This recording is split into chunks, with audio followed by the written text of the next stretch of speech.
Okay, so it's 1:15, and we are going to be starting out of order, as mentioned previously, on agenda item number 20.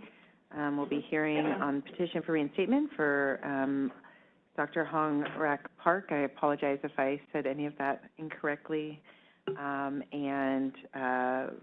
Welcome, Dr. Park. And I think I need to turn this over to our administrative law judge, Judge Wall. Good afternoon, everyone. I would like to confirm with the board president whether I should be also making a recording on my end of this proceeding. I believe we're recording. I don't, I'm looking to my EO here. Yeah, so we're recording and we have a court reporter, so I don't think you need to. Thank you. Thank you. And I also just want to go over a couple quick things. Would it be acceptable to the board president if she does the polling of the board members during questioning? Yes. Thank you. And let's see, would you like the Deputy Attorney Generals to ask questions before the board or the board before the DAG? The DAG before the board, please. All right. Those are all the things I have. I want to confirm with our court reporter, Ms. Turkhurst, that she is ready for us to go on the record. Judge Wall, this is Bonnie Lutz. I represent Dr. Park. I just wanted to, before we went on the record, I haven't had an opportunity to talk to the Deputy Attorney General, but I have decided that if it's okay with you, and I think it will be, that I use the documents that were submitted, the exhibits that are numbered from the Deputy Attorney General, so that you don't have to look at two sets of exhibits that are essentially the same documents. Okay, could you explain to me a little bit about how they differ? I have received from the Deputy Attorney General a petition packet that is composed of 7 different parts.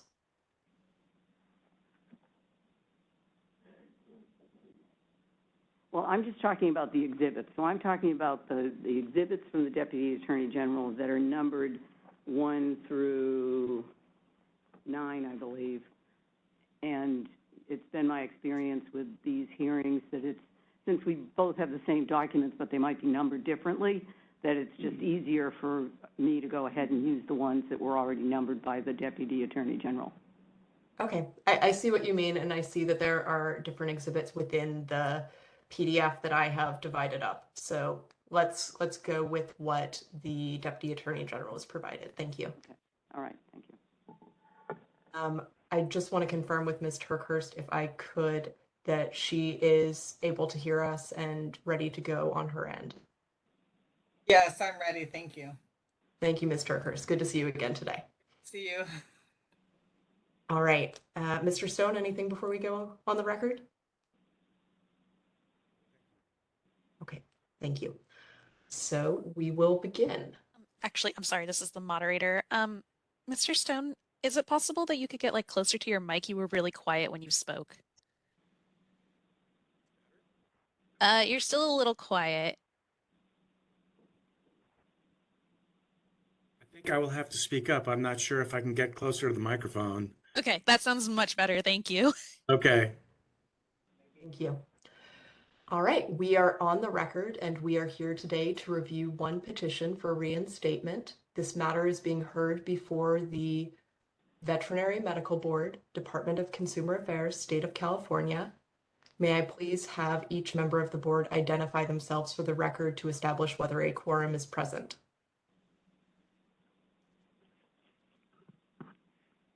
Why don't we start at your end and go around and then do online? Yeah, Jamie Noland. Kathy Bowler. Maria Solacito. Christina Bradbury. Diana Prado. And then the two of you online, maybe Jennifer. Jennifer Laredo. And Maria Sperber. All right. Do we have a quorum of the board present? I just want to confirm with the board president. Yes, we have a quorum. Thank you very much. My name is Jessica Wall. I am an administrative law judge with the Office of Administrative Hearings, and I've been assigned to preside over this matter.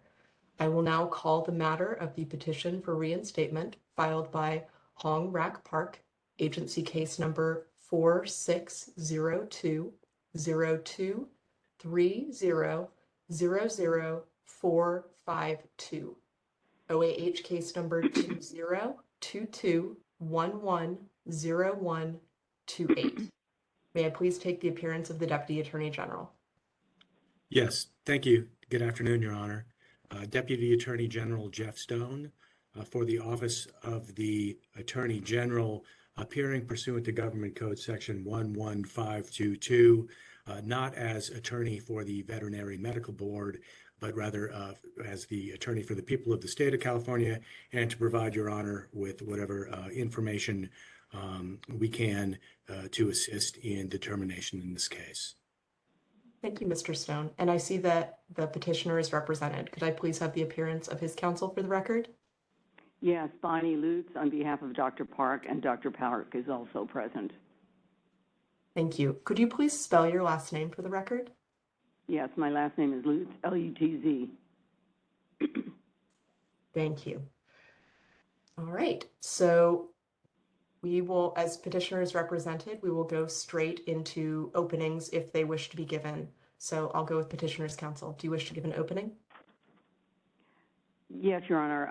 Just a very short opening, and that is that Dr. Park will testify this afternoon that he has diligently taken a lot of continuing education in the time that his license has been surrendered, and that he has very good reasons for wanting to get back to be able to do veterinary medicine in order to be able to volunteer his services. So we're hoping that we're successful today and that you will appreciate what he has done over the last 2 years. Thank you. Thank you, Ms. Lutz. Mr. Stone, I'll just check with you. Any opening on behalf of the people of the state of California? No, thank you. We'll waive opening statement. All right, so we're going to go to Mr. Stone then for marking and identifying the petition packet and giving a brief history of the matter. Thank you, Your Honor. I would like to begin with what's been marked as Exhibit 1. Exhibit 1 is the notice of the hearing. It is redacted with the personal information of the petitioner. It's at Exhibit 1, pages 1 through 5, and it sets the hearing for this matter at today's date, time, and place. And I would like to introduce into evidence Exhibit 1 for jurisdictional purposes. Thank you. Any objection to admission of Exhibit 1 for jurisdictional purposes? No objection, Your Honor. Thank you. Exhibit 1 is admitted for jurisdictional purposes. Exhibit 2 is the certification of license history. It is also redacted in relation to identifying information of petitioner. It is one page, and it essentially reflects that the veterinary license number 6707 was issued to petitioner on July 24th of, I can't read my writing, July 24th of, I think it might be 2018 there. With an expiration date of May 31st, 2020. It was, however, surrendered effective July 25th of 2019. Actually, I see here it was issued in July 24th of 1978, and it was surrendered effective July 25th of 2019. Also, by way of background, the board issued a premises permit to the petitioner as managing licensee of Sunnymead Veterinary Clinic, HSP number 3440. And although not a matter of prior discipline, I would note that on November 7th of 2012, there was a citation issued number 2377C to petitioner with a fine in the amount of $500. I would like at this time the certification of license history to be admitted for all purposes. Any objection to admission of Exhibit 2 for all purposes? No objection, Your Honor. Thank you. Exhibit 2 is admitted for all purposes. Thank you. Exhibit 3 is the underlying Veterinary Medical Board case number 10024608829. It is at Exhibit 3, pages 1 through 33. Essentially, effective May 27, 2018, petitioner's license was revoked and stayed and put on probation for 4 years with certain terms and conditions. Effective July 25th of 2019, there was a stipulated surrender of petitioner's license. The underlying accusation in the matter related to two patients.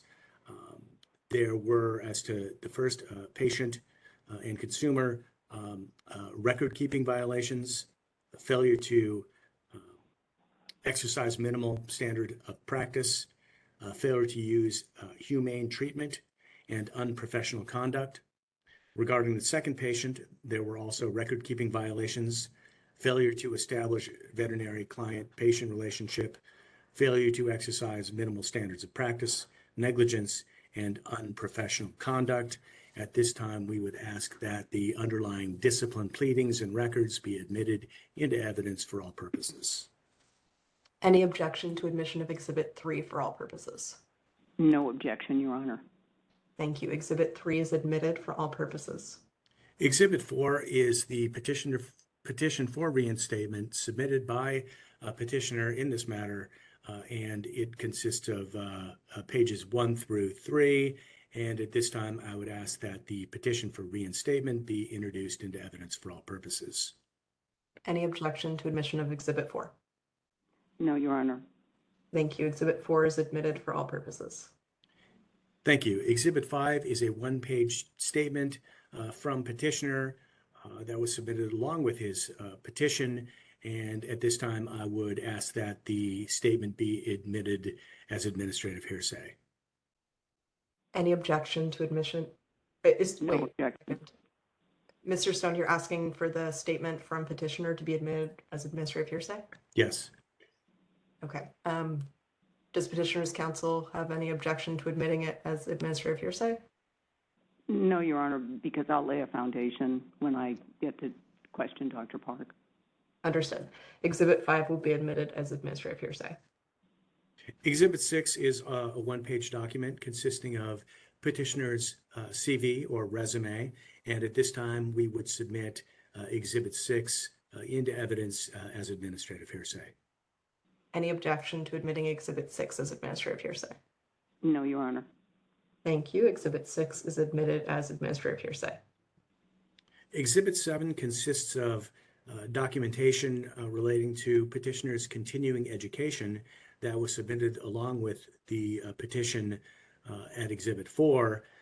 Exhibit 7 consists of 326 pages, and at this time we would ask that the continuing education documentation be admitted into evidence as administrative hearsay. Any objection? No objection, Your Honor. Thank you. Exhibit 7 is admitted as administrative hearsay. Exhibit 8 consists of letters of reference in relation to petitioner that were also submitted in regard to the petition for reinstatement at Exhibit 4. It consists of 4 pages and has references from 4 practitioners. At this time, we would ask that those letters of reference be admitted as administrative hearsay. No Any objection, Your Honor. Thank you. Exhibit 8 is admitted as administrative hearsay. And Exhibit 9 is a request for live scan by petitioner that was also submitted along with his petition for reinstatement referenced at Exhibit 4. We would ask that that live scan documentation be admitted at this time as administrative hearsay. No Any objection, Your Honor. Thank you. Exhibit 9 is admitted as administrative hearsay. And that consists of the exhibits we have relating to this petition hearing, Your Honor. Thank you. Okay. Thank you. Mr. Stone, do you wish to give a background? Well, actually, I take it back. You've already done that. So we'll move on to petitioner. And would petitioner's counsel like me to swear him in? Yes, please, Your Honor. Thank you. Could Dr. Park please raise his right hand? Do you swear or affirm that the testimony you will provide in this hearing will be the truth, the whole truth, and nothing but the truth under penalty of perjury? Yes. Thank you. Please state and spell your name, and please speak clearly into the microphone so that our court reporter can hear you. My first name is Hong, H-O-N-G. and middle name is Rock, R-A-K, and the last name Park, P-A-R-K. Thank you, Dr. Park. All right, Thank you. we will proceed with your attorney questioning you. Thank you. Okay, thank you, Your Honor. Okay, Dr. Park, would you please look at Exhibit 4, pages 001 through 003? Yes. Okay. Do you recognize that document? Yes.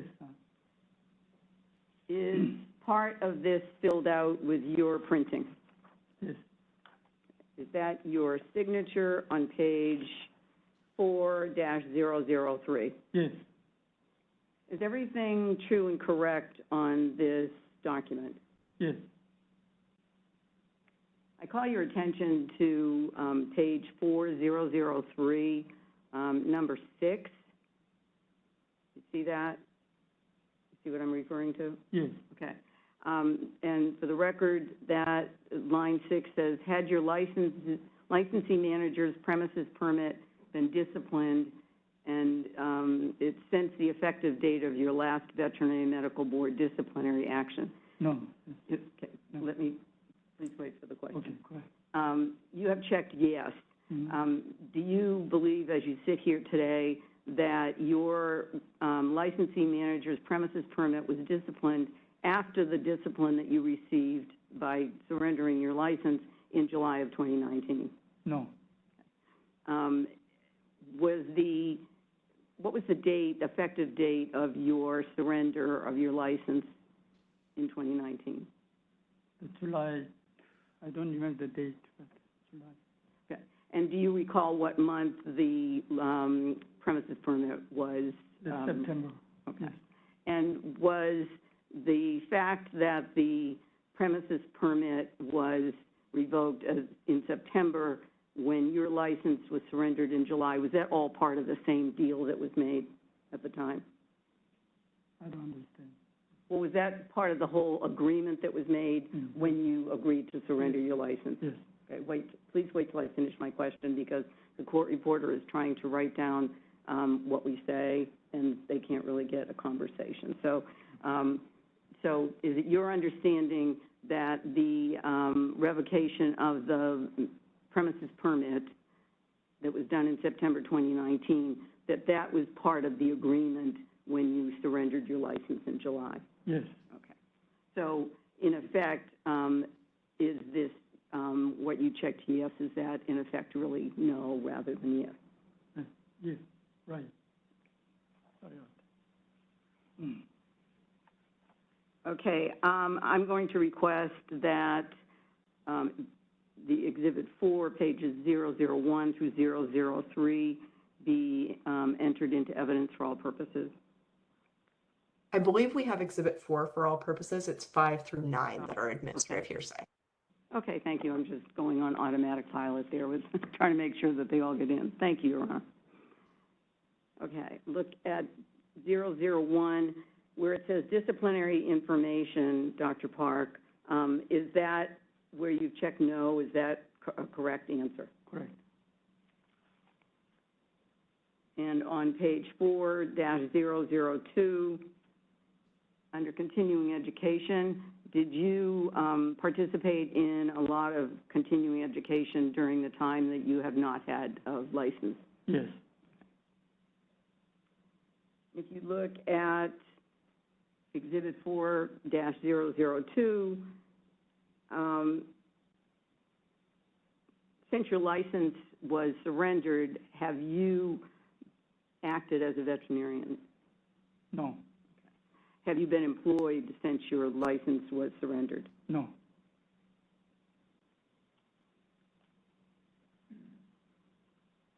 Since your license was suspended in 2019, have you performed any tasks that require a veterinary license? No. Since your license was suspended in 2019, have you performed any tasks that require a registration of a veterinary technician? No. Since your license was suspended in 2019, have you performed any tasks of a veterinary assistant? No.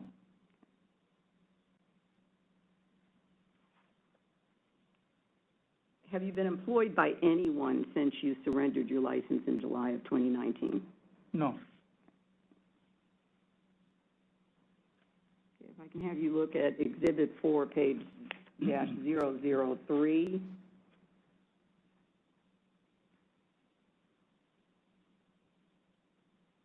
I believe we've already dealt with current compliance number 6. Under current compliance, you've checked no to all the other boxes, 1 through 5 and 7 through 10. Are those all correct responses? Yes.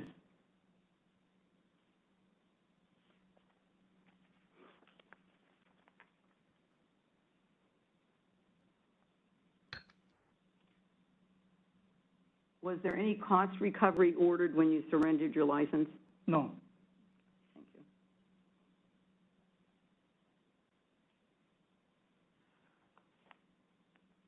Okay, I'm turning now to Exhibit 5.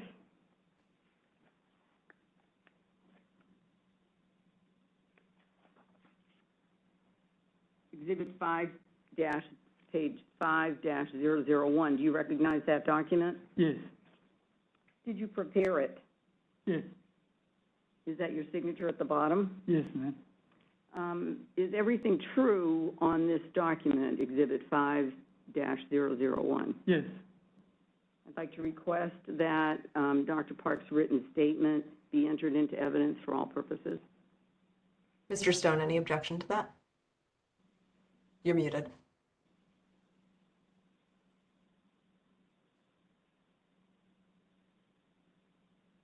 Sorry about that. No objection. Thank you. Exhibit 5 will be admitted for all purposes. Okay, looking at Exhibit 5-001, under continuing education credits,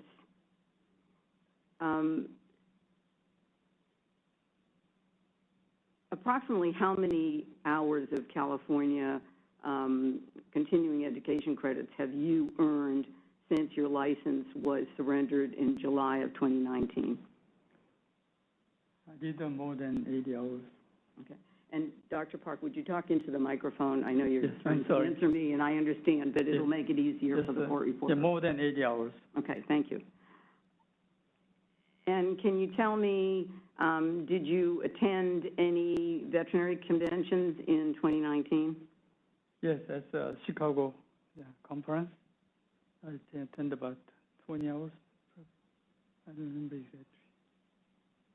Okay, on this written statement, it says 30 hours. 30 hours, yes. I attended 4 days. 4 days where? Yes, Where? the Chicago. Yes, Okay, but what you, Dr. Park, we have to get this down on the record. So even though you're pointing to the written statement, it will help everybody who's listening if you just, when I ask you the question, if you just confirm it. Okay. Okay, so where did you earn the 30 hours of CE in 2019? At Chicago. What? Chicago, there's a conference in the room over there. So I attend a seminar over there. Okay.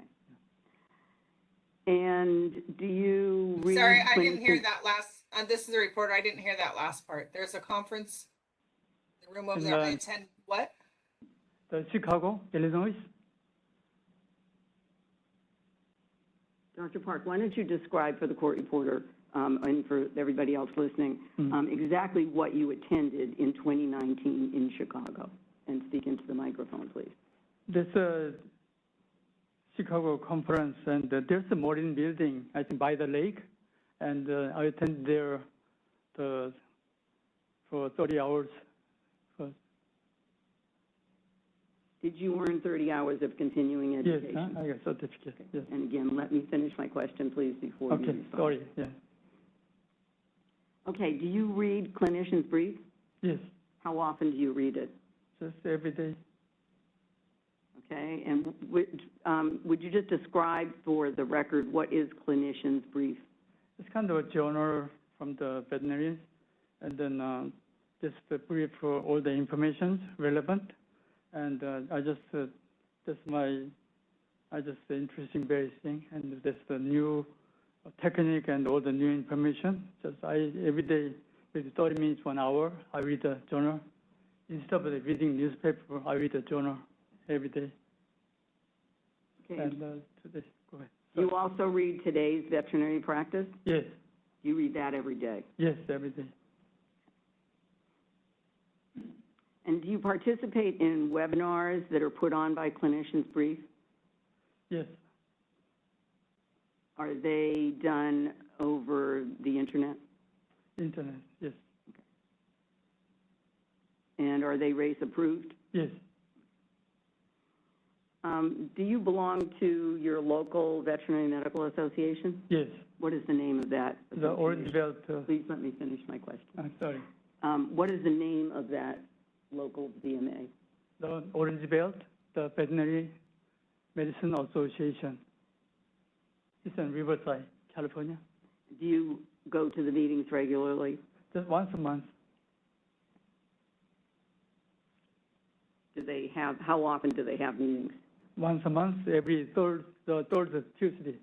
And it's Riverside on the clubhouse by the tennis court, and we attend over there. Sorry, I didn't understand that last part. Can you please repeat that?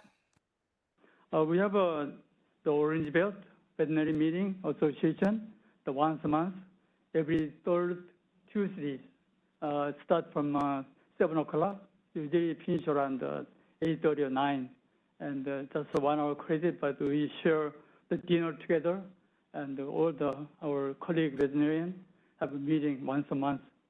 And only Thanksgiving time, Christmas time, we skip it, but otherwise, every month we go there. Okay, under community service, the first line there talks about Christian Veterinary Mission in Nicaragua. Can you just give us a brief description of what that entailed? There's CVM is a Christian Veterinary Mission. It's in America, and all the Christian veterinarians is involved. But there are several different areas. But I joined one time Nicaragua, the CVM, Christian Veterinary Association, and we have the 4 veterinarians and some people, and we just go there spreading the gospel and spreading the Bible, and give them the free product handout, and we just encouraging those people over there. Did you perform any services that required a veterinary license while you were in Nicaragua? No. Okay, can you give us a brief description of what you've got here, where you're talking about the Bible study group at Sober Living Ministry at Calvary Chapel? It's since 19, just Calvary Chapel in Southern California. The pastor called me, and then he asked me, am I interested in doing the Bible study leading? So I just, it's very interesting. So I just joined that, and then it's kind of people has a shelter and under probation, and then I just share the Bible with them, and then they have a credit 1 hour every Friday. So we're every Friday out there, and start at 6 o'clock, and 1 hour Bible studying with them, and usually around 15 people gathers, and then I just do 1 hour Bible study and pray for them, and they very happy, like it. Okay, thank you. Mm-hmm. Then you've got down here the homeless ministry located at the corner of University and Brockton and Riverside. Can you describe your involvement with that? Yes, I've been doing that more than 30 years, and there's lots of homeless that area, and I was just very have compassion on the people, and that they have no food, so just every day 5 to 10 people, I just treat them, give some water, and sometimes bread, sometimes I give them shoes and socks, blanket, and some time I give some umbrellas, and they just people comes and goes. I just really So thankful to the Lord, they may have this kind of mission to them. So that's the actually 3 places, but the 2 places was the university, and then I do every day about 30 minutes over there. Okay, and the second sentence talks about moving to Fullerton. Is there any change in your involvement with that Yes. homeless? I moved to Fullerton, it's Orange County, and then I found some more homeless in Orange County, a little bit far to Riverside, go to every day. So I found the 2 places, one on the Euclid behind the Chevron gas station. There's usually 3 to 5 people, and then there's another one on the Harbor Street Avenue, and then behind the Starbucks Coffee, there's about 4 or 5 people also. So nowadays the number growing, so I do about 10 people sometimes, but they need help. So it's that's my pleasure. Do you provide any veterinary services to these people? No, I just do homeless and spreading gospel. Okay, and then down here, we're talking about another homeless ministry in Lincoln Park and Riverside associated with Calvary Chapel. Yes. Can you explain your... Friday, I do. Excuse me, let me finish Sorry. my question so it's clear for the record. Mm. Can you please describe your involvement with that? Yes, every Friday I go to Riverside Bible study, and that's 10th Street. And this one, Lincoln Park, is another homeless ministry. I go there every Sunday afternoon, 2:30 to around 4 o'clock. I have church in Los Angeles, but I live in Riverside, so I just drive by every Sunday over there and then help other homeless people. I really enjoy it. And if the Veterinary Medical Board were to reinstate your veterinary license, what are your plans? I'm trying to do more some community service. Just last time they have a fire in Northern California, and then they need more veterinary help. But I just feel bad I couldn't help them. But from now on, if I get my license, I'm going to do some more community. There are so many stray dogs and so many people poor. They cannot take the veterinarian. That's what sometimes 30, 50 animals they put to sleep. So I'd like to help them out if I can. And then I'd like to help for the CVMA for those disaster area. So if they call me, I'd like to go there, help them, and and do some more, if I have time, maybe some relief work. There are veterinarian shortage in California. So some of my friends... Sorry, I didn't understand that last part. I'd like to go there and help them. In California, we have a shortage number of the veterinarian.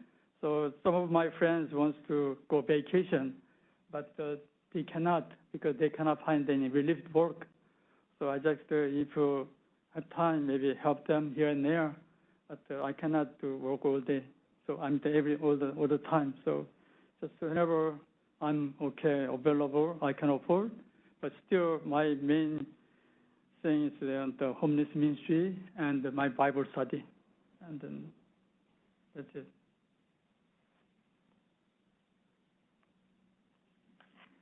Okay, if I can have you look at Exhibit 6-001. Do you recognize that document? Yes. Did you prepare the document? Yes. Is everything true on this document? This is... Is everything true on the yes. document? Okay. I'd like to request that Exhibit 6 be entered into evidence for all purposes. Mr. Stone, any objection? You're muted.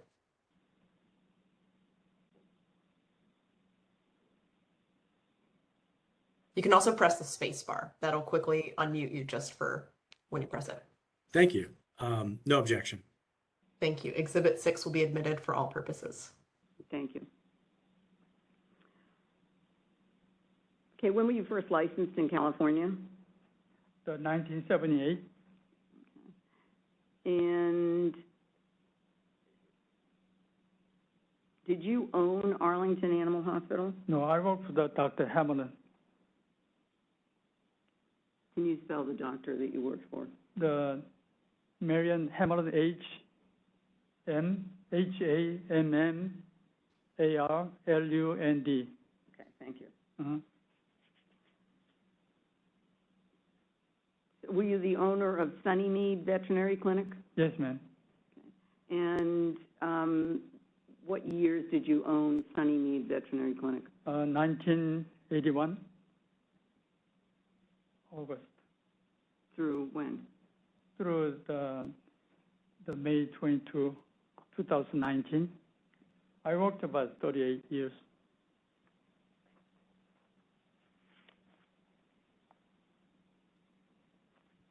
Did you maintain any ownership interest in Sunnymead Veterinary Clinic when you sold it in 2019? No, I never been there. No, my question is, do you maintain any ownership interest? No, ma'am. Okay, thank you. Okay, if I can have you, okay, Dr. Park, just briefly look at Exhibit 7, and can you just give me generally what is included in Exhibit 7, generally, from your perspective? Yes, mostly I'm interested in some surgeries and radiology, a big point. What does Exhibit 7 include? What are the documents in Exhibit 7? And please speak into the microphone. There's all kinds of things, some radiology or surgery or some internal medicines. Does it reflect the continuing education courses? Yes, ma'am. Let me finish, please. Does it reflect the continuing education courses that you've taken since you surrendered your license? Yes, ma'am. Okay. I'm sorry. Yes. And specifically looking at Exhibit 7, pages 002, I'm going to ask you to flip through these pages, 002 through 049, and just briefly look through those pages, and then I'm going to ask you a couple of questions. Yes, go ahead. Okay, what I'd like you to do is look at some of the pages so that you're familiar with what's in that group of documents, and just look through the pages briefly, and then I will ask you some general questions about what those documents are. This is No, just look through the documents, and then I'll ask you questions. Yes, go ahead.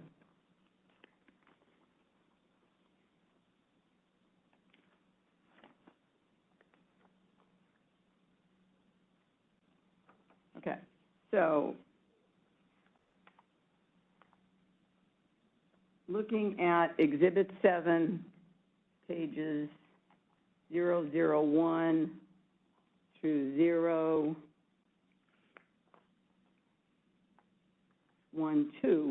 generally, what do those documents reflect?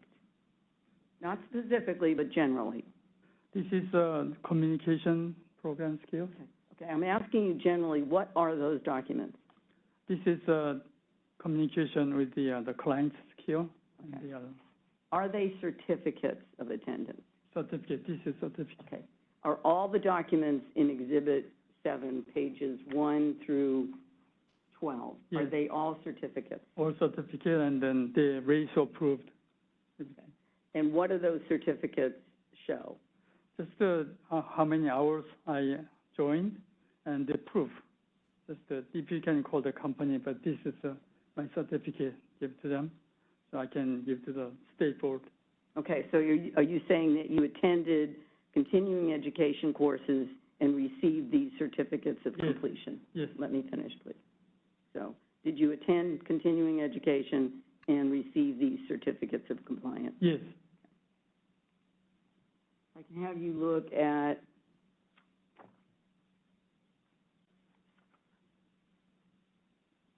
page 7-013. Can you describe briefly what that reflects?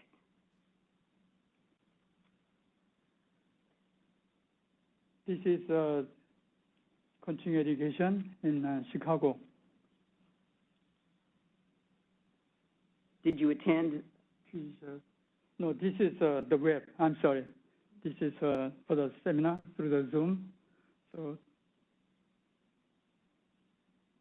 Okay, and who put this seminar on? That's CBMA and web ID, this number here. Okay, did you attend all of these? Yes, And approximately how many hours did you? 21 hours. Yeah. Please let me finish before you answer. Sorry.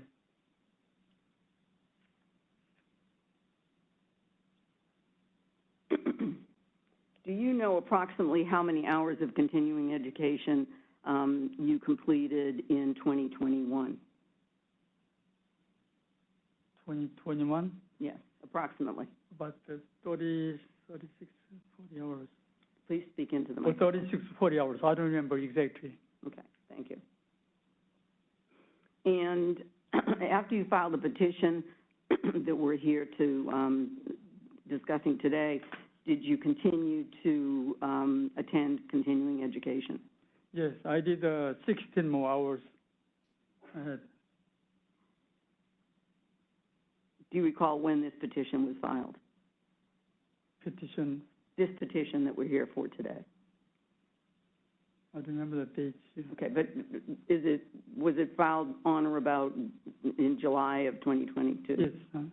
So since July of 2022, approximately how many more continuing education hours have you completed? Maybe 30 or 40 hours. Okay.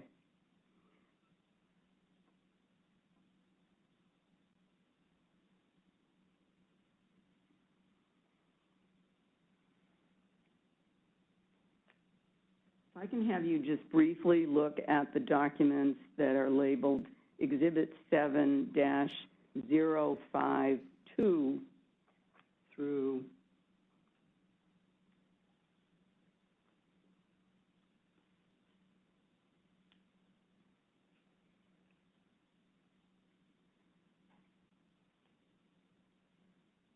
I believe it's 326.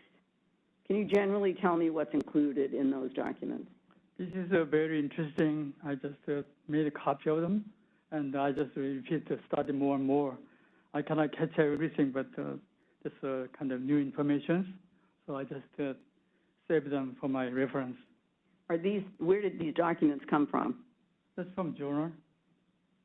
Did any of them come from the continuing education courses that you attended? Yes.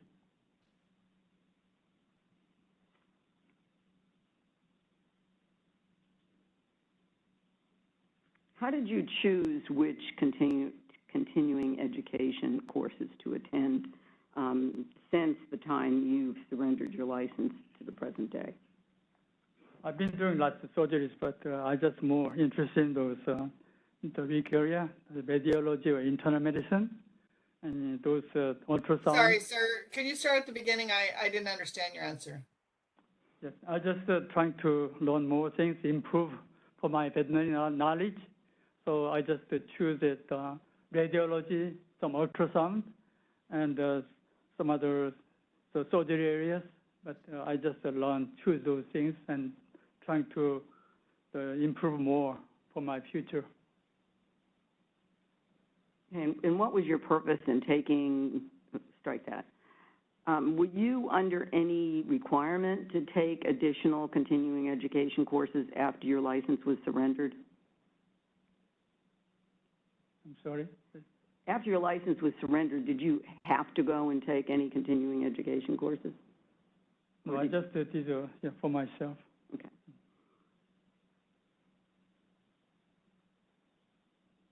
And do you believe you will be a better veterinarian for having taken all these CE courses? Definitely. Why is that? That's everything, lots of new medicines and new technique and surgeries too. So that's the learning. If we don't following the continuing education, you're just all the information behind those date. So just trying to improve my technique, and I can use it in future for my future. That's okay. You can finish, but just talk into the microphone, please. Okay. You done? Yes. Okay. Okay, please look at Exhibit 8.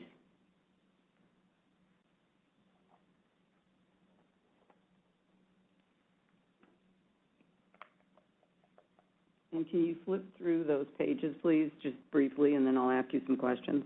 Yes. Do you recognize those documents? Mm-hmm. Yes, I am. And did you request that the people who signed those documents send those documents? Yes, Dr. Sigstead, yes. Okay, but I'm not asking you a specific page. Just saying the documents in Section 8, do you Yes. recognize them? Yes. Okay. And did you ask the veterinarians who signed these documents to prepare these documents for you? That's his job. He did it. Did you ask them to prepare these Yes. documents?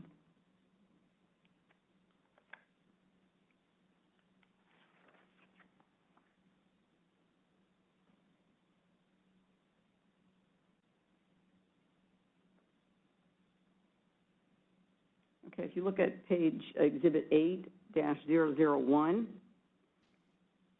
who is, and I don't know how to pronounce his last name, but can you, for the record, pronounce that That's veterinarian's name? Leonard Sigstead.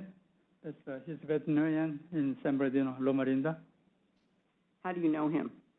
That's since 40 years ago. He's Dr. Hamlin's friend, so he's a very good veterinarian. And you mean Dr. Hammerland's friend? Yes. Okay, thank you. I That's just my wanted to previous, yeah. make it clear for the record. Did you ever work with Dr. Sigstead? No, I never.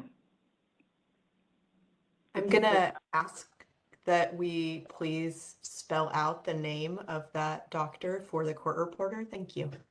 That's a good idea, Your Honor. Thank you. I was too caught up in pronouncing it.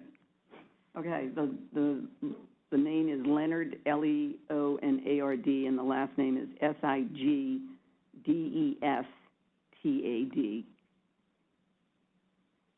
Thank you.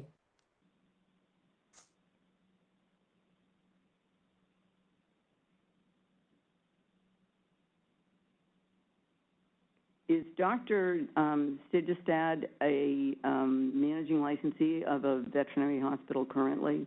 Yes, Which one is that? it's a Loma Linda Animal Hospital. Okay, thank you. Mm.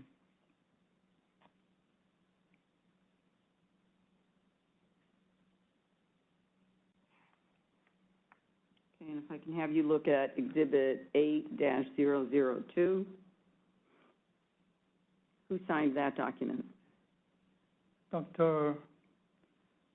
Scott and Dr. Bradich. Dr. Bradich. Who signed this document? Dr. Bradich. Okay, and let's spell Bradich for the record. I will spell it Brajdich, first name Albert. Who is Dr. Bradich? He's a veterinarian in Moreno Valley, California. And did you prepare this letter for him? Yes.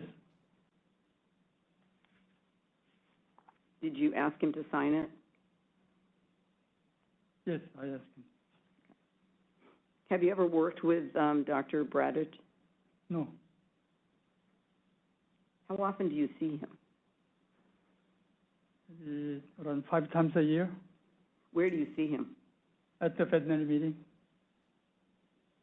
the OBVMA. Okay, and I didn't ask, do you see Dr. Sigdestad? He is the sixth. Yes, do you see him still? He's more often. He come every month, so I see him about 8 to 10 times a year And where do you see him? at the OBVMA meeting, the veterinary meeting, the once a month. We have in Riverside, so he coming.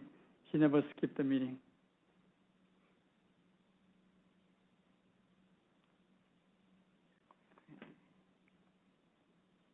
Is Dr. Bradich, to your knowledge, the managing licensee of a veterinary hospital? Yes, Which one? it's the Moreno Valley Animal Hospital. Okay, and I'm going to spell, it's Moreno Valley, Moreno Valley Animal Hospital. Moreno Valley. Okay, and if I can have you look at Exhibit 8-003, do you recognize that document? Yes, And Did you prepare that document? Yes, ma'am. It looks like it's signed by two people. Would you identify for the record who has signed it? Dr. Sig said that's in the veterinarian, but he think he's not, his letter is not correct. I mean, not explained too much. So he said just whatever he liked this letter, so he signed it. And I'm sorry, I'm not understanding you, sir. Can you start again? I'm sorry. I wrote down a little more detail, but he doesn't know what to say. So I just asked him, and he looked over, he read it, and he signed it. Who else signed it? That's Dr. Scott. Okay. How do you know Dr. Scott? He's a OVMA member too. And when you say OVMA, can you? The Orange Belt Veterinary Medicine Association. Okay, thank you. That's a local meeting. Is that in Riverside? The Riverside and San Bernardino County, those Okay. two county veterinarians.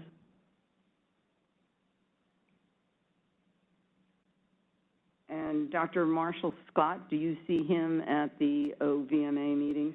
Yes, And is he a managing licensee of a veterinary hospital? he sold the practice to be 2 months ago.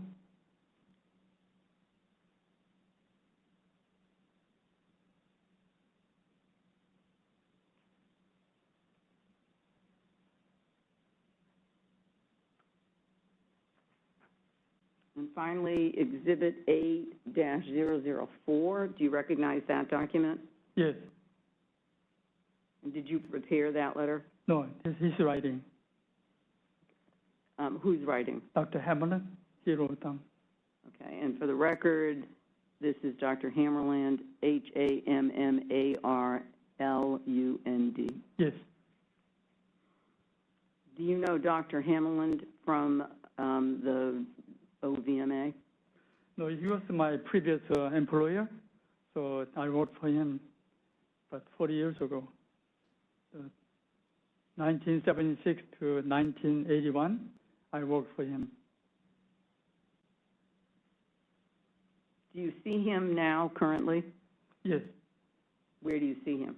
it's an OVMA meeting. He's 92 years old, but still coming, so I see him.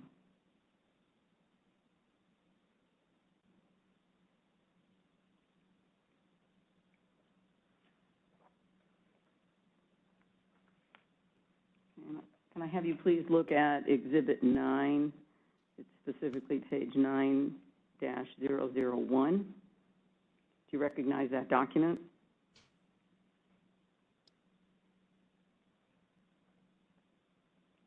Yes, ma'am. Is that your signature about halfway down? Yes. And can you just briefly describe what this document is?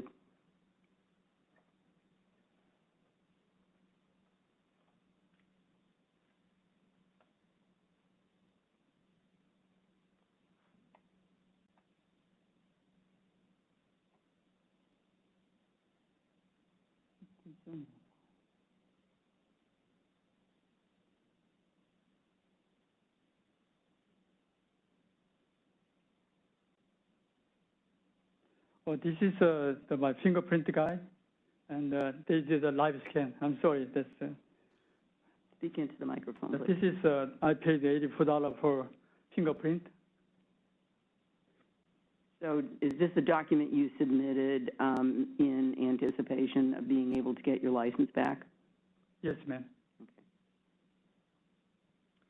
Since your license surrender, have you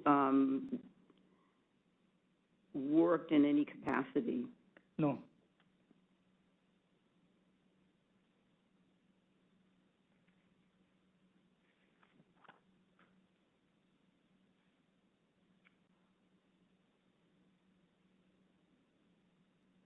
What specifically have you done since your license surrender in July of 2019 that you believe will protect you from a recurrence of what caused you to surrender your license?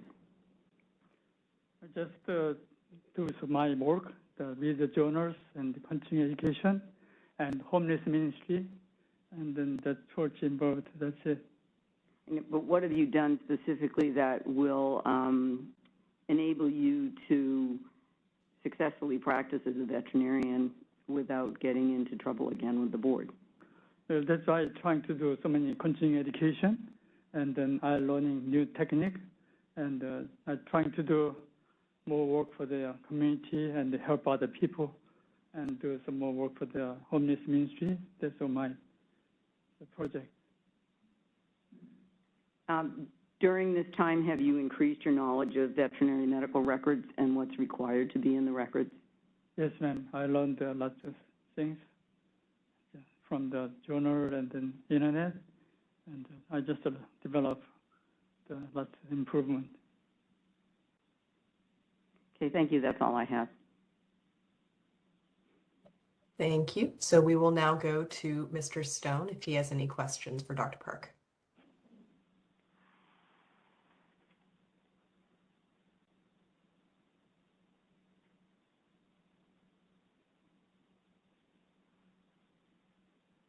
Thank you. Yeah, sorry about that delay. I want to talk to you a little bit about the reason why you would like to practice again. Let's start with this. You were put on probation by the board, and you were on probation for a year, and then you surrendered your license. Why did you surrender your license? Surrender license? Because I'm trying to do some more the backup on those probation thing, but there was another complaint, so I just surrendered my license. I'm too tired, and I really work for 38 years, so I just for myself and surrender my license.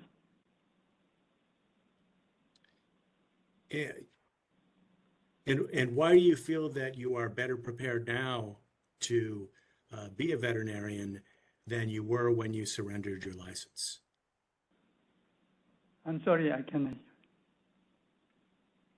Why do you feel you're more prepared now and then, okay. to competently practice as a veterinarian as compared to when you decided to surrender your license? I just want to prove I'm veterinarian for some Christian mission work, and I'd like to join those California disaster programs and help so many the disaster area. There's injured animal. I try to help them, and I'd like to help some more my friends for relief if we can. That's it. Tell me a little bit more specifically where you plan on working if you were to get your veterinary license back. Just near the Orange County, near my homes. I cannot drive that far, but I just trying to stay in this area. Well, regardless of the area you plan to practice in, who do you plan to practice with? To myself. Do you plan on practicing in your own facility?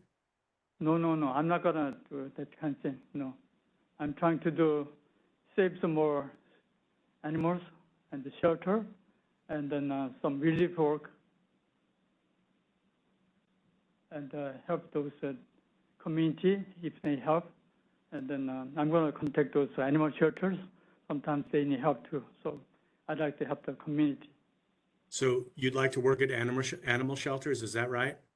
If you can, any shelter or any neighbors in the help, and the veterinarian need me for relief, I'd like to help them. Other veterinarians, you mean? Yes, ma'am. Yes, sir.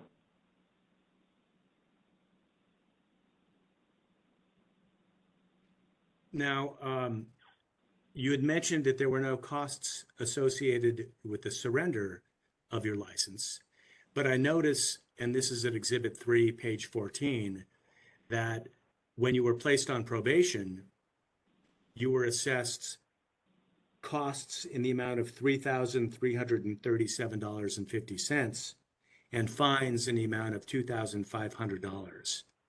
While you were on probation or at any time, have you paid those costs and those fines? I paid off already.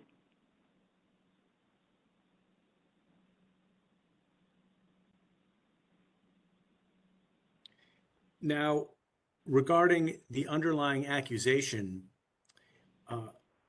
one of the circumstances that led to your discipline was that a cat was,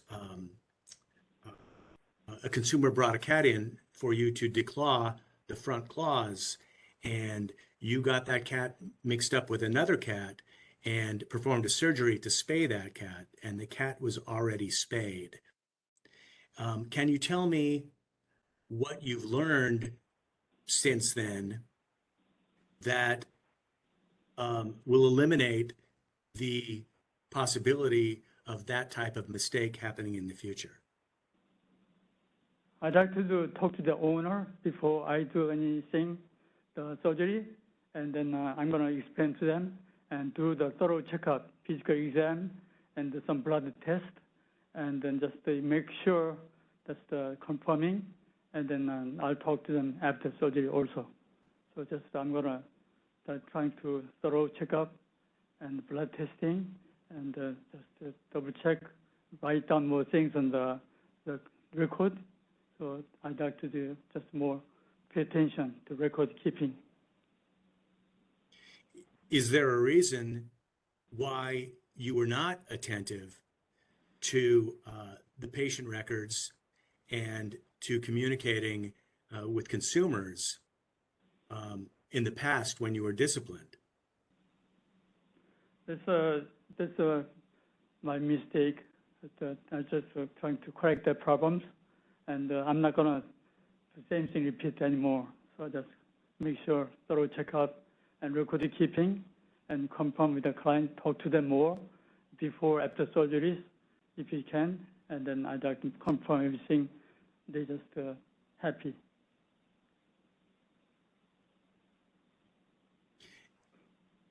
Is there a reason why in the past you fell short in your obligations in that regard?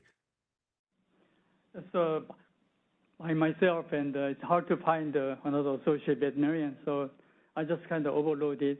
I'm just sorry. That's why just surrender my license. You mentioned that in your continuing education, you learned things like new techniques and new processes. But is there anything that you studied or anything that you learned in regard to your own practice, for example, taking on too much responsibility and then having shortcomings? Is there anything, any education you've done other than new techniques that will help you communicate with consumers and protect your patients? I talked to my colleague veterinarians at the Orange Belt veterinary meeting, and we just talking all the time. And then I just trying to go slow down. And then I'm not gonna open my own practice. I'm trying to minimize, but I'd like to do more community service and neighbors and some maybe animal shelters. That's my plan. And the Christian mission work. Do you plan on having another veterinarian supervise your work if you were to get your license again? I'm not sure it's available, but if I have to, I'm going to find it out for supervisor. But just whatever the state board asking me, I'm going to follow them.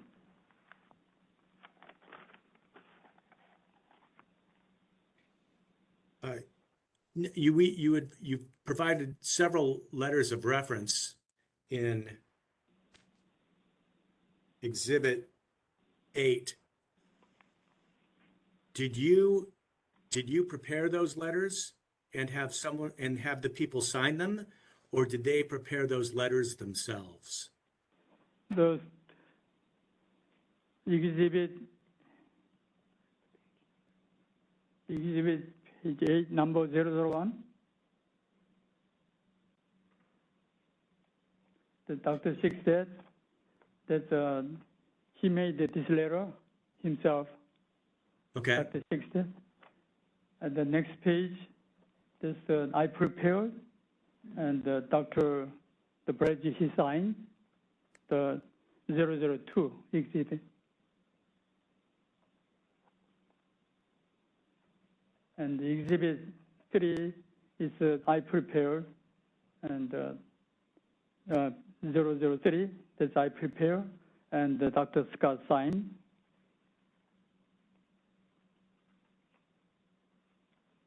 And exhibit 004, Dr. Hamilton, that's his own handwriting. Thank you. Did you ask any of those references to be here today to testify on your behalf? They know, yes. I beg your pardon, what was that? Yeah, they wrote for me, for State Board. I asked them, I need the letter to the State Board, so they wrote down for me. They read it, they signed it. Other than you asking for the letters, did you ask them to telephone in today or show up on video or go to that hearing with you to yes, address Dr. the board? Hamilton, he said he's an old man, 92 years old, but he said that we need him, he was coming with me, but I talked to Attorney Lutz, but he's too old, so just we skipped it. So it's just anytime you need to talk to him or just need him, he'll come out and testify. Probably.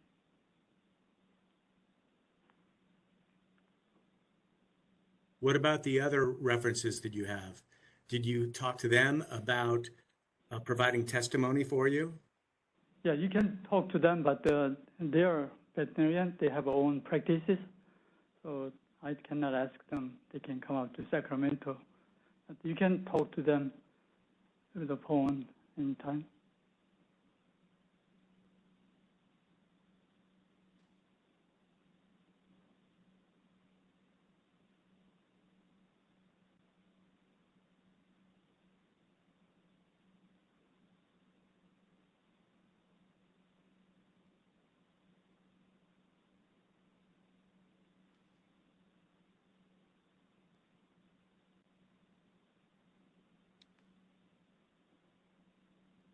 I don't have any further questions at this time.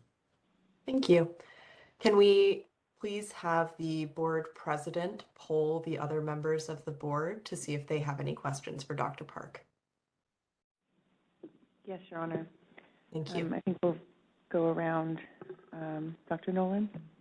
Thank you. Thank you, Dr. Park, for coming and speaking with us. I know it's not always easy to do, so I really appreciate it. No problem. I guess I would like to revisit the responses that you gave earlier regarding going back to doing relief work under the supervision of another veterinarian or alone in a practice. Have you talked to any specific veterinarians about work? And do you have any prospects for work as a relief veterinarian in your area? So far, no, but maybe I can contact the animal shelters, but no plan yet. Okay. But only the mission. I have some Mongolia and then some Nicaragua missions to go, but I'm just waiting. Practice has, if possible, become even more hectic in these days, and so I just am a bit concerned about being away from practice for several years and then taking on a relief responsibility alone in a practice. So I just wondered if you have any strategies to, if you would be willing to do that, or if you have any strategies to maybe work your way back into a relief. Right, that's why doing so many continuing education. There are so many new medicines and easy to remember the name, the practice. So I'm gonna maybe stop by some veterinarians, like Dr. Six said. He's a very busy hospital, but I'm not gonna apply a job, but I can learn from him, see how does things change new. So there are so many veterinarians in all the Orange Belt veterinary meeting. So if I ask them to favor, maybe they're going to be allow me, and then I can learn from their new techniques or whatever new things. Just I'll be careful. Thank you. You're welcome. Thank you very much for coming today again. Thank you. We know how difficult this is. I guess a lot of my questions have been answered over the course of the discussion. I guess my concern generally is I'm just still trying to hear the underlying causes of the complaints in the first place, record keeping, communication, sort of management at the practice. I know you've taken a lot of CE classes on new techniques and medicine and things like that, but what can you point to that help you think you can do differently if you were into practice today in a relief situation than you did 2 or 3 years ago when you gave up your license? Yes, I did 10-hour record keeping classes, and I just attend all those seminars. But I'm gonna just trying to spend more time with the clients and write down things more on the record and thorough checkup. And whenever drop animal, I'm talk to the owner. And after surgery, maybe I can talk to the owner also, and write everything down, then do the blood test. And if you cannot manage it, I can report to the specialty or other veterinarians. That's my plan. Yeah. I'm not going to do too big work. Thank you. Thank you very much. Thank you. Good afternoon, Dr. Park.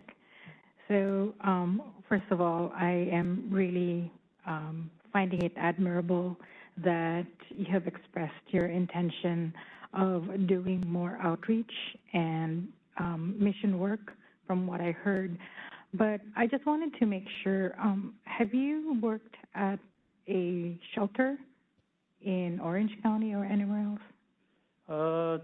I worked for the Modern Veterinary Animal Shelter when I had practice.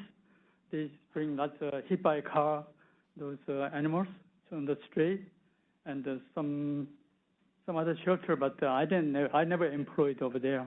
But my friend's working in the Orange County, I think Garden Grove Animal Shelter. So he asked me to work for him, but I told him not yet. So I'm not interested. But just as Dr. mentioned, or Ms. Paola mentioned, maybe I can just. It's going to take time to. Hasn't been working for 30 years, so I'm going to just trying to little exercising and learn from there, and then I think I have no problem. But I'm not going to do just open my own hospital. Just I want to put them here and there, and then mostly I'm trying to do help the shelter and stray dogs, animals, and then those disaster area, so, and then mission work. Yeah, and I guess related to that is what had been asked earlier. So is it your idea or vision for you, if you get reinstated, that your working condition would be more of under a supervisor or somebody who's kind of identifying specific tasks for you, and not you like having your own practice or running, like medical operations? So that's what I just wanted to make sure that you're clear about that, and also if you are actually aware of the differences between general practice and shelter medicine. So that's all I wanted to know. Yes, I'm going to learn more if they can. They have a, I know Riverside, the animal shelter veterinarian. I met a couple of them, but they mainly ask me surgeries, but I told them I'm not ready yet, so maybe I'm learning from here and there. If shelter medicine is different, and it's kind of a lot more specialized, shelters. So I'll learn and catch up. Okay, thank you so much, Doctor. Thank you. Thank you, Dr. Park. And yes, thank you. As we've all mentioned, we know it must be difficult to be sitting there answering the questions and staying quiet until a question is asked of you. Oh, that's okay. I would have that problem too. So I think a lot of my questions have been answered as well. I wanted to just maybe run through that situation again that you were in with this patient that the accusation was about. And so if somebody was bringing in a cat for a declaw and it was you were working relief somewhere and it was a drop off and it was on the schedule, because sometimes, particularly if you're working relief, you don't have the same control over how things are scheduled, and it was dropped off and there you are. Can you explain to me how you would handle that situation, and then perhaps also some of the medications you might send home after a successful declaw? I'm gonna I just mentioned, talk to them directly. If they dropped off, I'm gonna call the owner again and write down everything, and mostly do a lot of blood work nowadays here. So if there's more information, I'm checking them and talk to the owner directly, and before, after surgery, and then make sure they signed it, they understand everything. That's what I'm trying to do, and I'm going to write the things down more on the record. That's my plan. Spend more time for each patient. That's great. Thank you. What would be an appropriate pain medication to send home after a surgery? Nowadays, sometimes there's buprenorphine they use nowadays, and gabapentin. And sorry, I didn't hear the first. I'm sorry, doctor. Can you start again? Nowadays, they use buprenorphine, very popular the pain medicine, and this using the NSAID medicine, and they're like all different medicines. But I trying to send more pain medicine. Before, we just didn't release that much pain medicine, but nowadays, all the animals after surgery, they need some pain medicine control. Great. Thank you so much. Thank you, ma'am. I don't have any questions. I just want to thank you for being here and your counsel for being here in your time. Thank you, ma'am. Jennifer? Hi, Dr. Park. I do have one question for you. Yes. Originally, when you were overwhelmed and the situation happened with the cat, I know, right now everybody is overwhelmed. Every vet is very overwhelmed. So since you're talking about working relief, do you have a specific number of hours or number of days that you would plan to work, that if somebody needed you to do more that would make you overwhelmed, that you could prevent that, like 1 or 2 days? Do you just have an idea of how much you would want to work initially getting your license back? Maybe 1 day a week. That's maximum too, but I have to do so many ministry to do. So just, I don't want to work for the money now. Financially, I'm okay. So just trying to do for community service on this. So maybe 1 day be okay. Okay, thank you for being here. Okay, thank you, ma'am. Hi, Dr. Park. This is Maria Sperber, and I do not have any questions for you. My fellow board members have actually asked and answered. The questions have been asked and answered. So thank you for being here. Thank you. Thank you, ma'am. So I'd like to confirm with the board president that we have gone through all members of the board for their questions. Yes, Your Honor. Thank you. Mr. Stone, any further questions on cross before I go back to Dr. Park for redirect? Yes, thank you. Dr. Park, if you were to get your license reinstated, would you be willing to have that reinstatement be subject to probationary terms? Probation? Yes. Is whatever the state board asking, I'm gonna follow. Thank you. You're welcome. Mr. Stone, is that the only question? Yes, thank you. Thank you. So I'm going to go back to Dr. Park's counsel for any questions on redirect. Thank you. Yes, I just have one additional question, and just to confirm, Dr. Park, do you need to work financially? Do you need the money? No, I'm okay. Okay, thank you. That's Is that the only question on redirect? That's all I have, Your Honor. Thank you. All right, so it seems like we have concluded the evidence portion of this hearing. So I'll see if there are any closing remarks. I'll go first to Petitioner's Counsel. I don't believe I have anything further, Your Honor. I think we've covered everything. Thank you. All right. Mr. Stone, do you wish to give any closing remarks? No, thank you, Your Honor. All right. So that concludes the petition hearing in this matter. The case is submitted and the record is closed. We are off the record in this matter. All right, so before anyone disperses, I need to check with Ms. Turkhurst about whether she needs any spellings for the record. Yes, please. Can you please give me the spellings of the board, starting with the first person who questioned in that order?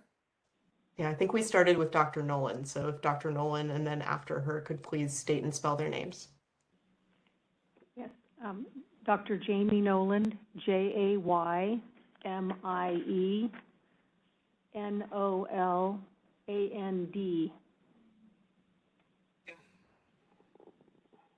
Then Kathy Bowler, Kathybowler. Thank you.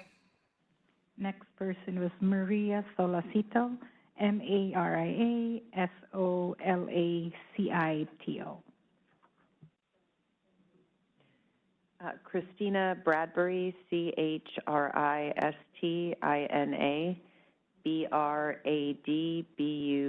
Bradbury.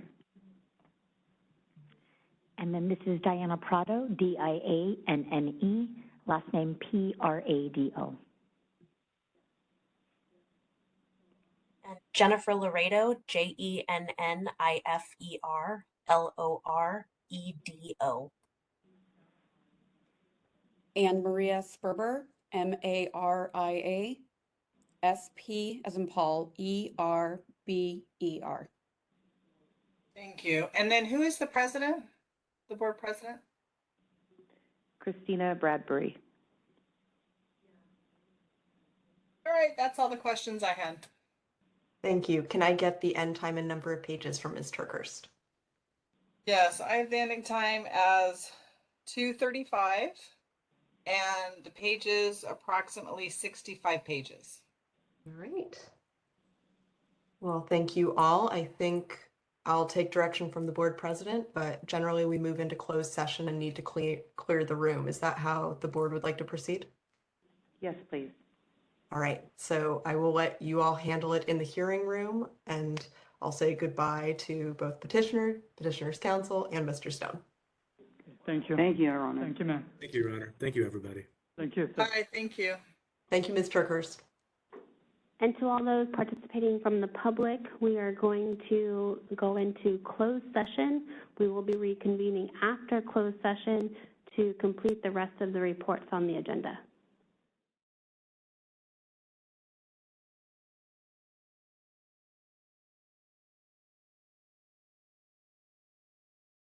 Anyway, resuming open session. Okay. Do you want me to jump into enforcement, or? Yes, please. Oh, okay. We're skipping agenda item 17 until the end, and we are moving forward with agenda item 18C. Okay.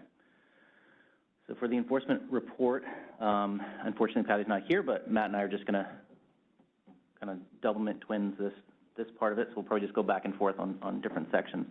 So as far as the staff update goes, as of February 1st, the fingers crossed, all of our enforcement positions should be filled. We do have two updates by name to announce. So Alex Juarez, he's on Matt's team, so he joined the probation unit. He actually came from optometry, and he's fantastic, so we're really happy to have him there. And then we have been trying to fill our intake position, enforcement intake position for a little bit, and that has also been filled by Min Nguyen, who is also going to be on Matt's team. And she came from the private sector, but we're really glad to have her there, and she's already been kind of making a splash and helping us get caught up on intake, because without having that extra technician, we had some opportunities to improve, and she's definitely helped us there. So fingers crossed, February 1st, we'll be all fully staffed in enforcement.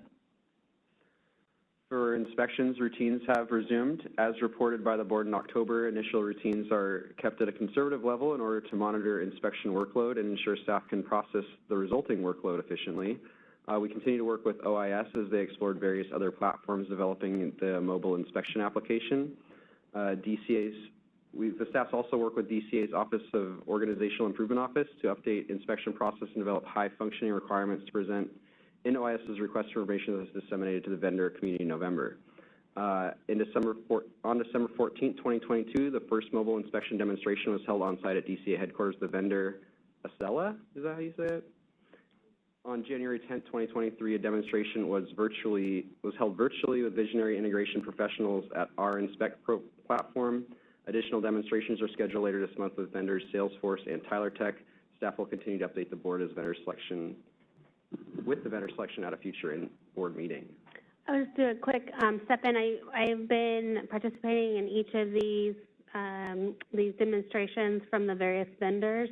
There's 5 total vendors demoing 3 different platforms. Some of them are better than others, but we're really hopeful that whatever decision we ultimately end up getting will be a really good one. There's some that are a lot more expensive than others and not necessarily a good reason why. So we're really looking closely at what they're providing and then the ultimate cost of the app. Because even though the $600,000 grant that we got, that'll cover the development of it, but not maintaining it. So we have to consider a lot about that. The last demo that we're going to see is scheduled for either Friday or next week. I'll have to look at my calendar, but soon. And the last demo is through BRSA Regulation, who actually is the platform of Breeze. And so the idea, hopefully, if it works, then it would be a lot more efficient because our system is already Breeze, and so there'd be easier kind of translation into the system and integration. With the other platforms, they also are very big licensing platforms, but we only want one portion of it, and so there's a lot more integration that would have to occur with it. With Breeze, and which means, and that translates to dollars, right? Because you have to have the license for the entire thing, and then the license for the inspection portion of it. We already have the license for Breeze, so it would be a more cost efficient if we were able to make that work. So we're excited though, but we really appreciate the demos that we've seen so far, and we look forward to deciding soon. So hopefully by the next meeting, we'll have an update with who we selected and the status of the development.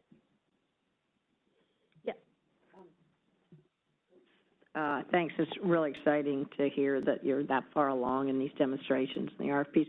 When they're giving you their demonstration, I assume you're talking through their timetable for producing something like this. I know it's our board and a couple of other boards in the joint project, but you know, are all of them within a time period that's acceptable to us, that they could actually move forward and have it? We didn't go that much into detail as far as timeline goes. It was really, this was a high level demo to see what they could offer us. Nice. And then also we discussed costs. Some vendors came in, they had a slide or two about costs, and then the ones that didn't have a slide on costs, we made sure to ask about costs.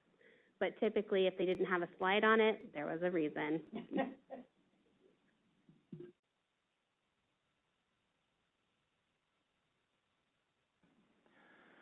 Okay, then we'll move to the next section, which is intake, and I think I touched on this a little bit.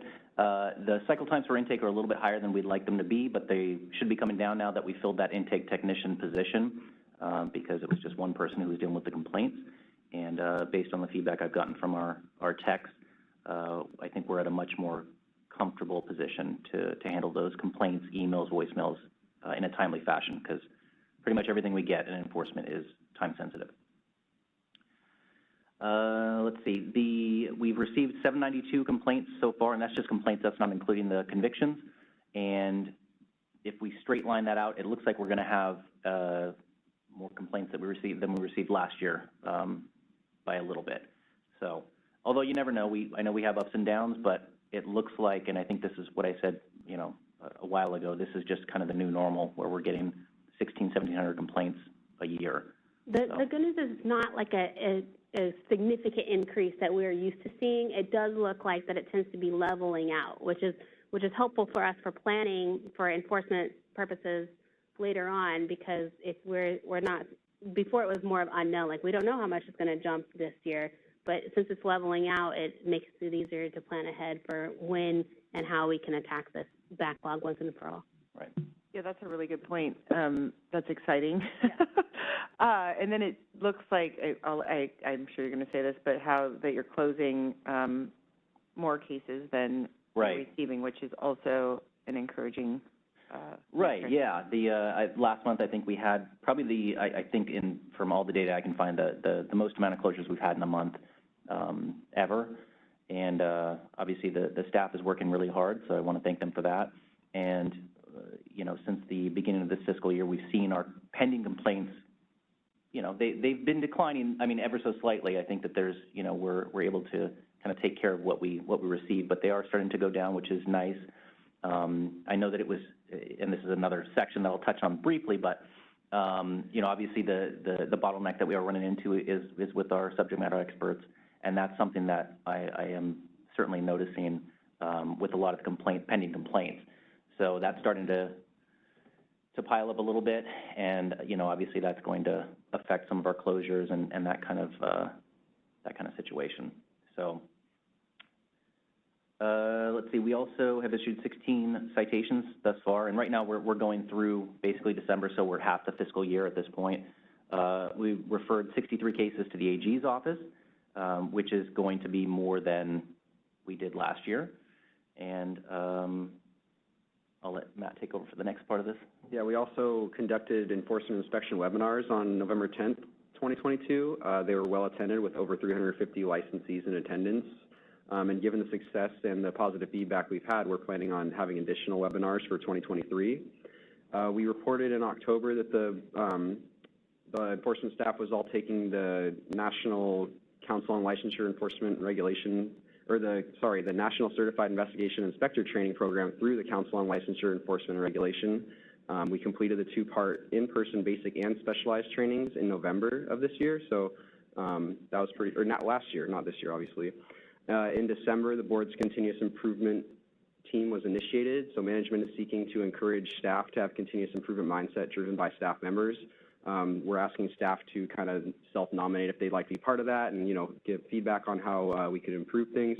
It's anticipated that the team will conduct regular meetings to explore those process improvements and formulate streamlined processes for their colleagues. Okay, so I probably won't go too much into this because I know this was talked about the last 2 days, just the subject matter expert program. Some of these updates were I think, already explained during the MDC and then the MDC update. But the case reviews have continued, which is great. The feedback has been going back to the experts, and I think that's been useful. And I know that Dr. Bradbury talked about, connecting with our experts, which I think is fantastic. And then also the reference list, which I know that we provided during the last meeting, and then the discussion of the real-world scenarios for the expert witnesses, and getting their feedback on those, which will be also discussed at the upcoming training for the experts in February, which is the quarterly training in February. And then obviously another big piece is just the expert requirements being added to the administrative manual, which I think is great, and we'll see how that goes. I know the concern obviously is, narrowing how many experts we get, but hopefully, and I know there's nobody here, but I think, hopefully CVMA and any of the outside, we're trying to do what we can as far as outreach and recruiting experts, but hopefully they can do that. I think that every time that Jessica's at a CVMA meeting, she's requesting experts. So I think even if we narrow the pool via requirements in some fashion, if we have a bigger pool, then I think we're fine. So just getting more experts, so, yeah. Yeah, I'm wondering if the whole equine thing that's happened is brought more people into the, paying attention to us, and maybe, just maybe, it'll have a positive impact in people realizing that, understanding the board a little bit more, maybe, so it might have silver lining there. We might get some equine experts. Anyway, go on. And then just a small update for you on probation. It says probation monitor, but actually should say probation monitors, since the staff update, Alex Suarez is our second probation monitor. We have two, and we're really happy to have that. They're currently investigating 104 pending enforcement complaints against 36 of the probationers. We processed one voluntary surrender, and since the last meeting, we filed one petition to revoke probation and accusation. We're continuing to monitor compliance with disciplinary orders and initiate cases for revocation when good cause exists. Since the last update, 4 licensees began probation and 6 completed probation, leaving us with 55 total, and 17 of those are currently told. So we're continuing to audit the files of those who are told to find avenues where maybe they're not complying with all their disciplinary orders, terms and conditions, and maybe we could, attempt to get them off probation so we just don't have perpetual tollers on our, probation caseload, I guess you'd say. And then we just have an update for you also on the SPCA case. And I know we didn't, at the time, I think, of drafting this, we didn't have the December, but I believe that, I'll have to check, I think it was $55 as far as the amount for that month. So, just as an FYI. Yeah. And then we have the pie chart bar graph, and I think I sent the updated bar graph of the pending cases to all the members, just in case there's any questions about that. And then, of course, the data. And Tim did say that he was able to get that updated bar graph in there, so yeah, that should be the right one. So there's the updated numbers as far as the complaints and the different time frame buckets. But if you have any questions about the stats or the enforcement program, we'd be happy to answer them. Kathy. This is, thank you very much. I just had a question, and it shows you how busy I've been since November. Are the links to the webinars, I know they were very successful that we did in October posted, or November posted. Can I get links so I could go back and watch them? They are. All right, I will look for them. Thank you. Anybody else on the board? I don't see any hands up there. We have no one in the room, so do we have, can we open it up for public comment? Moderator, please. I know those words were not put together in the proper order. This is the moderator, and at the direction of the board, I've opened up the Q&A feature for public comment. Members of the public, if you would like to make a comment on this item, please click the Q&A icon located at the bottom right-hand corner of your WebEx screen, or use the raise hand function. And I'll pause a moment to allow the public time to access those features and submit their requests. All right, and seeing none, would you like me to close that Q&A panel? Yes, please. Okay, so moving on to agenda item 18D, yes. 18D, probably D and E, outreach and strategic plan.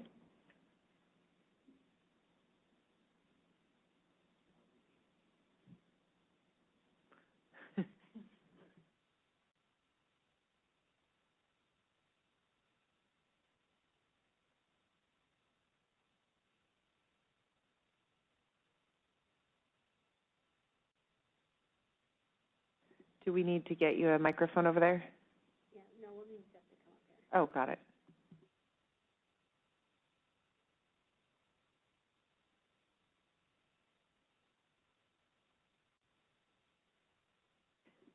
Do you want us to hold for a moment and go back to Ms. Bowler's report?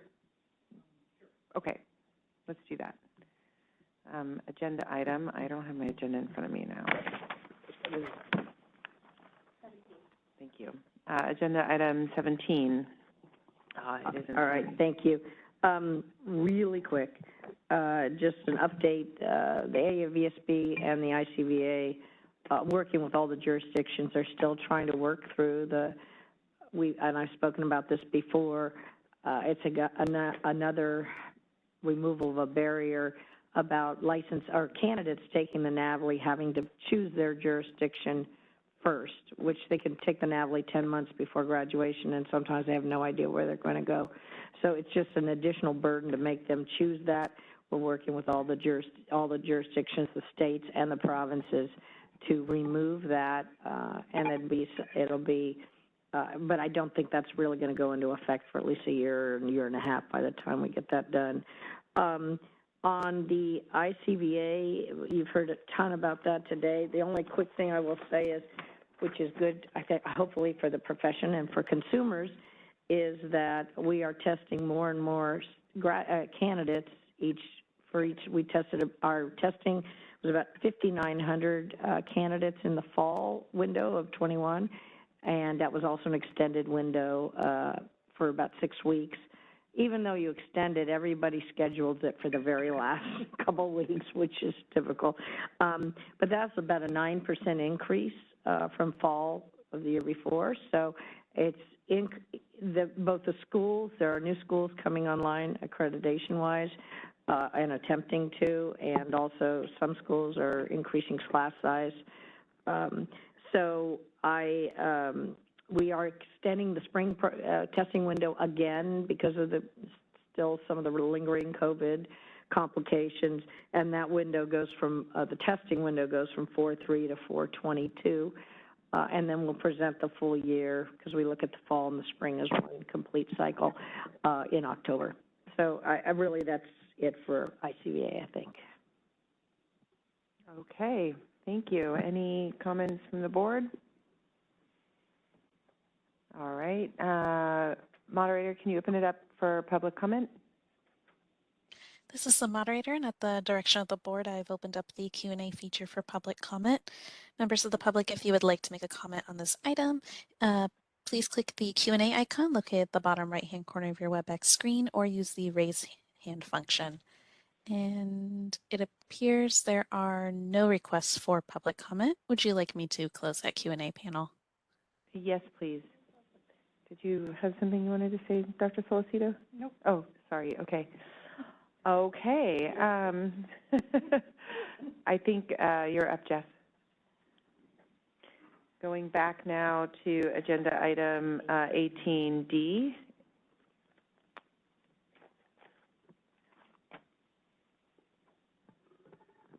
I apologize. So for 18D, for our outreach, we have had our association meetings with our EO and the licensing manager, Tim, have had their meetings with the CARTA to provide them updates and answers and address any concerns they have with the board. We have had education webinars that we did hold in November, which the enforcement staff did reach out and also provide licensees an opportunity to earn some CE and also become aware more of the enforcement tasks and the board's inspection process. And we did have a pretty good attendance with over 190 attendees going to that as well. And we did provide via our listserv, so to our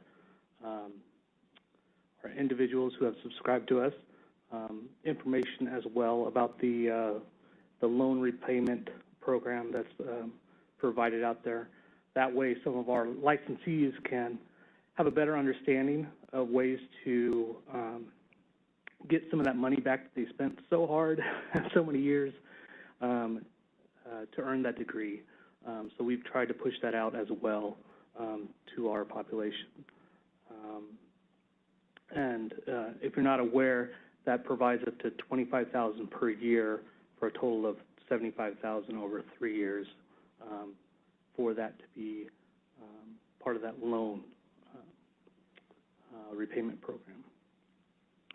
And just as an update, I think it was mentioned earlier, but the DCA had updated their logo on January 3rd, and they will be incorporating that new redesigned logo through all of the publications through September 30th of this year. So they're going to slowly, gradually change that logo from the old logo to the new. So if you guys have any questions. Members, also just from this meeting, I wrote down other outreach activities that we'll be doing over the next few months. We're going to be creating an FAQ regarding the name tag requirement We're going to be doing some outreach specifically just to rodeo vets to let them know that the rodeo injury report is now online and encourage them to use that ability. We're going to do some outreach regarding the continuing education audits. In addition, we're going to work with the MDC to do the education on the cat declaw procedures. And I also want to add that we do have links to the webinars in the memo itself. And I think we're going to be working with Amanda to talk to the UC Davis students as well. Yeah.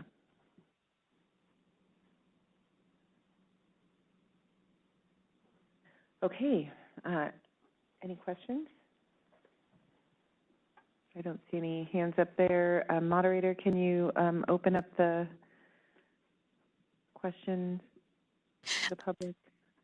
This is the moderator, and at the direction of the board, I've opened up the Q&A feature for public comment. Members of the public, if you would like to make a comment on this item, please click the Q&A icon located at the bottom right-hand corner of your WebEx screen, or use the raise hand function. And seeing no requests for public comment, would you like me to close that Q&A panel? Yes, please.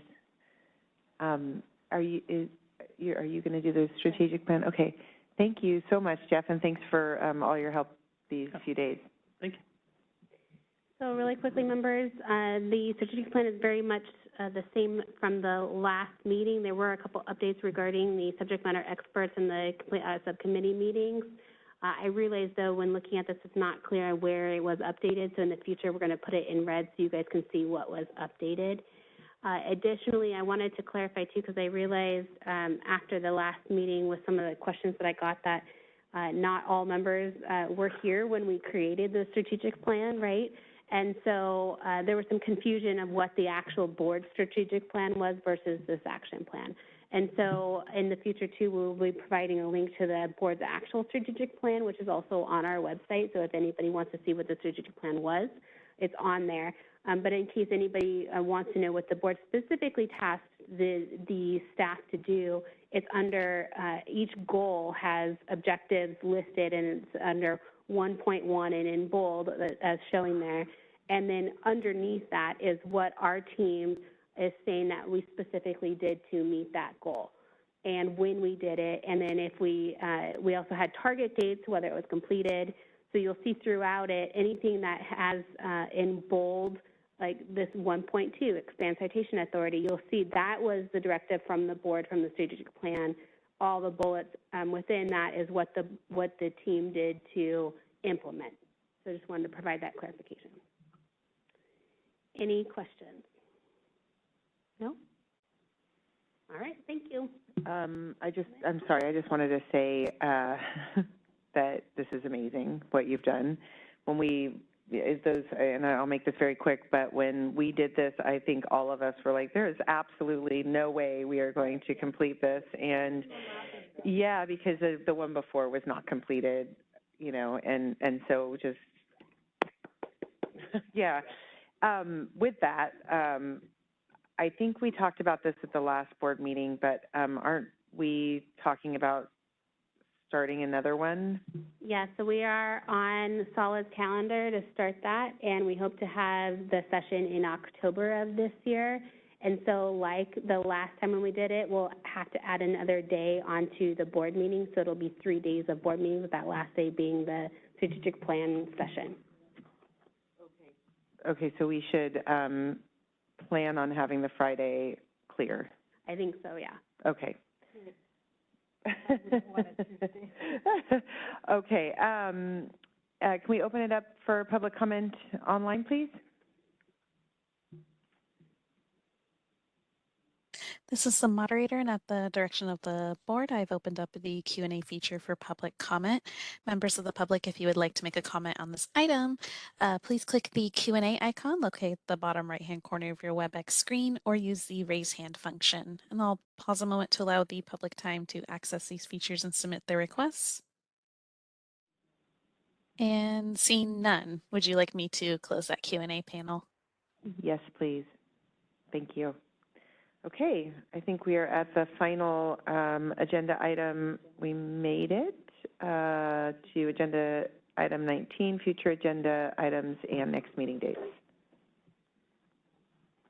So next meeting dates, April 19th, 20th, July 19th, 20th, October 18th, 19th, and likely the 20th as well. I'll confirm with Solid to make sure that works, but if members can reserve October 20th on your calendar for us to do the strategic planning session.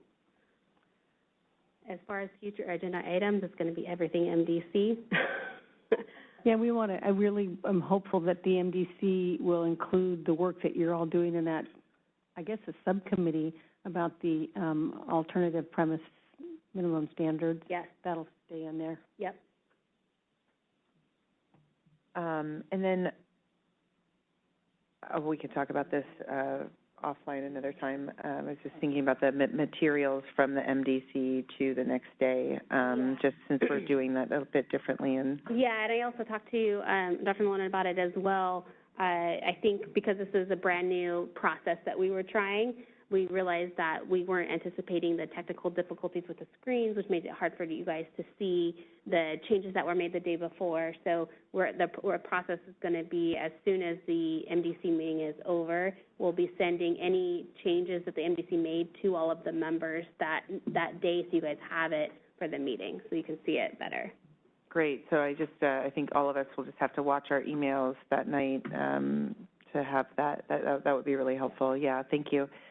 Okay, well, with that, I can use the word now. I know I've used it inappropriately multiple times. We can adjourn. Yes.